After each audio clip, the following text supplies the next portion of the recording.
How's it going, everyone? I'm here today because a viewer gave me a really interesting suggestion. Shout out to Bryce for that. Thanks, man. I really appreciate how much he liked my aha video. And instead of just doing a commentary on Lecrae's transition to his newer sound, we're gonna look at all of his sounds. Every single one. From Real Talk to Church Clothes 3. I'm not sure if this is exactly what you wanted, Bryce, but I hope I can do you one better with this video. I won't be just rating things by how I felt about it either. We'll first comparatively score each album by a very important criteria: cultural impact and music critics' perspective. Without further ado, let's get right into it. Real Talk. It had the theology of cross movement branded across it, but it was a little different. This album didn't seem to make the biggest splash for a debut album. Hardcore gospel was already a solidified thing by 2004, and I don't believe the album received a lot of attention from the mainstream at large because of its presentation. After the music stops. Musically speaking, this is really what got Lecrae's foot in the door. Lecrae's crunk sound was gone, and his voice wasn't so harsh, and his lyrical approach changed noticeably. This was Lecrae's first album to receive a Dove Award nomination, and Rapzilla gave it 4 out of 5 stars. Of course, we also have the song Jesus Music, which was an incredibly big deal. It had the southern bounce, the chopped and screwed, all the works. It signified to Christian hip-hop fans in the world alike that CHH had the means to potentially match secular hip-hop when it came to sound and flow. Overall, this album was pretty important, as looking back on it, it seemed to give hope to many for the state of CHH and easily bolstered Lecrae's reputation. Rebel. This album sold over 15,000 non-digital copies within the first 2 weeks of release, and was his first hip-hop album to debut at number 60 on the Billboard Top 200. Equally huge is that this was the first hip-hop album ever to be number 1 on the top gospel albums chart. That's actually absurd when you consider that at the end of the day, hip-hop and gospel are two completely different genres. So that's a massive amount of support coming from another genre entirely. At least from a commercial perspective, this album was a major success. The culture loved it, and critics seemed to as well. Rehab. Rehab was a commercial success. It received a nomination for a Dove Award, but one-upped Rebel by getting one of its singles nominated for a Dove Award as well. Its debut week sales tipped in at somewhere between 26,000 and 28,000 copies. This not only runs laps around Rebel's initial 2-week sales, but it handily outperformed Ice Cube's album at the time, I Am the West. Critics and fans alike seemed to love it, with universally favorable reviews across review sites, iTunes, and of course the sales themselves. It also received a nomination from the Grammy Awards as the best rock or rap gospel album, which absolutely counts as acknowledgement. I'm going to skip Rehab the Overdose, mostly because it doesn't feel different enough from Rehab. Church Clothes. Church Clothes is extremely interesting because there's not a lot to look at commercially. Even though this album was free, it generated more talk than any of Lecrae's previous albums. Where do we start with this one? Lecrae was collaborating with secular producers, and in general, the mainstream received it well. Artists like Kendrick Lamar and DJ Premier were in one of Lecrae's music videos. It was Lecrae's first anything to premiere on XXL, and Bun B promoted the album. You know, the Bun B. On the other side of things, Christian hip-hop fans and Christian media alike expressed concern over how much Lecrae was collaborating with secular hip-hop in general. Songs like Church Clothes generated a lot of controversy because of the unfavorable view it gave of the church. Critically, this has been the most divisive album so far. It was generally reviewed well, but many critics had quite a few nitpicks with songs off of the mixtape, some of them even claiming that certain sections of the mixtape were weak or lacking. Gravity. Lecrae puts his all into his album, so of course Gravity completely topples all of Lecrae's past work, coming in at a whopping 72,000 units sold for the first week. This is more than Rehab's first week and Rebel's first 2 weeks combined. It was his first work to win an award, 2 at that, 1 Grammy for Best Gospel Album, and 1 Dove Award for the Best Hip-Hop Rap Album. At the time of release, the deluxe iTunes version of Gravity was number 1 on the hip-hop iTunes charts, with the regular version right behind it at number 2. This album was mind-numbingly huge, and at the time it was the highest-selling Christian hip-hop album as far as debut week goes. It generated far less controversy than Church Clothes, and critics also looked upon it more favorably. Church Clothes 2. I'll say this right off the jump. No, Church Clothes 2 didn't outperform Gravity. However, it also didn't seem to garner more attention than the first Church Clothes. What was wrong with this album? Well, nothing. Lecrae had fully transitioned to a more secular-friendly sound by this point. Secular collaborations were nothing new.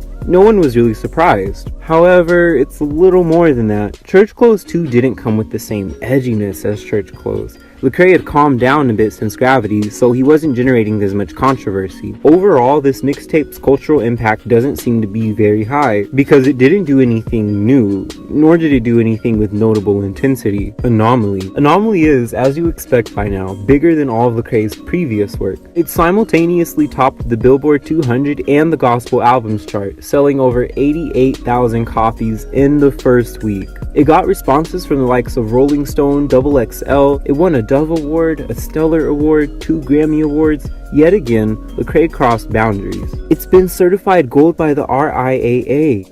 Fans and critics alike adored this album, and because of SimIam elements in the second half, it helped open the doors to an entirely new audience to be impacted by his music.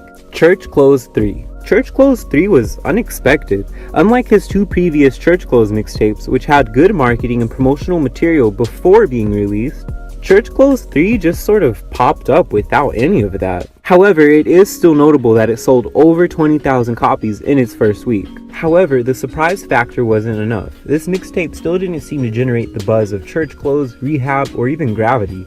It was good, but perhaps more than any of Lecrae's other works, critics had the most to nitpick with this mixtape. They called certain tracks cliched, or said that Lecrae was making trendseeker tracks. Some even said that it couldn't hold up against Anomaly. Overall, fans seemed to like this album more than the critics did, but even they didn't have as much to say about it as they did for Anomaly. Well everyone, we've got mostly all of his works gathered together. We've seen how the public at large, hip-hop culture, Christian media, and critics have responded to his stuff. We've witnessed the evolution of Lecrae. Now what's left? Well, our opinions, of course. I'm now going to go through a rather brisk round of elimination, starting with my least favorite album and going into what I think is his absolute best work. Are you guys ready? First, I'm going to eliminate Rebel. Rebel was huge at the time it came out. For me, however, its weak point lies in the production. It doesn't have the dedicated crunk sound of Real Talk, the funky southern bounce of After the Music Stops, and Rehab outdid it in almost every aspect. The synth-heavy beats with the strong claps created a sound that's actually good, but it doesn't feel powerful enough to keep up with anything else. Second, let's eliminate Real Talk.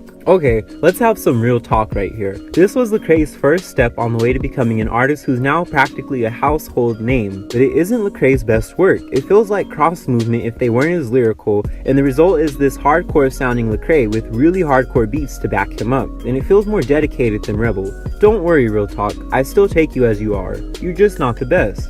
Third, let's eliminate Anomaly. Now don't get me wrong, Anomaly was good. The fans especially loved it. Anomaly was important because it really solidified Lecrae's place in the exclusive hall of truly consistent artists. But Anomaly didn't have enough concentration for me. The production was amazing on this album, and Lecrae definitely had creative flows and lyricism here. However, the CCM elements at the end sort of ruined it for me. It just didn't hit as hard as some of his other stuff. Fourth, let's eliminate Rehab. Rehab really changed a lot of people's lives, and for that I can't help but admire this project. Songs like Just Like You, New Shalom, and Killa were really good in my opinion. It feels soft, which makes sense as the whole project has to do with metaphorical rehab in Christian life and breaking free of addictions and such. Conceptually, it's pretty strong. It's just that everything beyond this point has something that makes it better. For fifth, I'm gonna eliminate Church Clothes Volume 2. It took the formula of the first Church Clothes and preserved it. However, it didn't do much in the way of innovating, and that's why it has to be stopped here. Although I will say Lecrae delivered a classic verse on Hands Up, and Turnt still sounds fresh almost 4 years later. Sixth, let's eliminate Church Clothes Volume 3. I like how ferociously Lecrae addressed social issues, especially issues that plague predominantly black communities. If I were trying to introduce a friend to Lecrae, I'd probably play this mixtape. It stops here though because honestly, it does feel a bit trendy, and the trendy songs don't necessarily feel innovative. They are fun, but not highly creative. This mixtape also didn't have the same promotional backing as some of Lecrae's other stuff, so it didn't seem to have the same type of impact on hip-hop culture. 7th, let's eliminate Gravity. Gravity is one of Lecrae's strongest projects so far. The production at the time was on par with some of the best of what secular hip-hop had to offer, and lyrically, Lecrae was on another level. Lecrae had been heavily inspired by Swoop's legendary album, Wake Up. I really feel like he pushed his pen game to his limit here, and that's what gives this album the edge over everything under it, in my opinion. Tell the World, Mayday, Violence, Falling Down, I mean, quite a few songs on this album were really strong. It's only here by virtue of there being 2 albums that are overall better, in my opinion. The last album to be eliminated is After the Music Stops. Christian hip-hop is great. Making music that impacts people is great, but what happens after the music stops? Who is Lecrae, and what does he battle with outside of his music? This album dealt with that in an unapologetically biblical way, and it was amazing for that. Jesus' music was and is an anthem for CHH, and although it might seem a little corny now, at the time, it was huge production and flow-wise. What makes this album so high up for me is that it manages to take the unapologetically biblical attitude of real talk and combine it with classic production to show that gospel rap could compete with the big dogs. Well, everyone, that means there's only one project left standing. The original Church Clothes. I spent years listening to all of Lecrae's albums and mixtape, and Church Clothes always stood out the most to me. Something about it was so edgy, so relatable. It felt rough in some areas, but insanely potent. I didn't know this when I first heard it, but Lecrae was far from the first to do this, working from the ton of rats mentality, if you will. However, it was such a big deal with Lecrae because of the sound he had been building up prior to Church Clothes. And combined with the platform he had of a heavily Christian audience, this mixtape felt like a slap to the face for many of his dedicated listeners. Church Clothes is timeless because it didn't respond to trends. Instead, it addressed issues with a vicious intensity, and it was the beginning of Lecrae's incredible transition in sound. The beats had very little synth, the claps were gone, it had a cold and ruthless feel to it. This mixtape was meant to cut down to the bone. The titular song Church Clothes is one of the most pointed songs I've ever heard, and I think a lot of people misinterpreted the song. Nevertheless, it got people discussing, both in Christian media and in the secular mainstream. That's what truly good art does.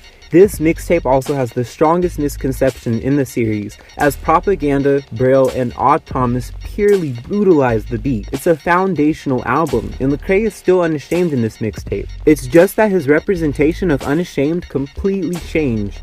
And now, I really want to hear what you guys think of Lecrae. What was his best album for you, and what did you think of Church Clothes in particular? Lecrae is an incredibly ambitious artist, and I think he's still got Jesus on his heart as he's learning how to cross lines in his own God-honoring way. Make sure to leave a like on this video, share it with your friends, and subscribe for more hip-hop commentary. Until next time, guys, peace out.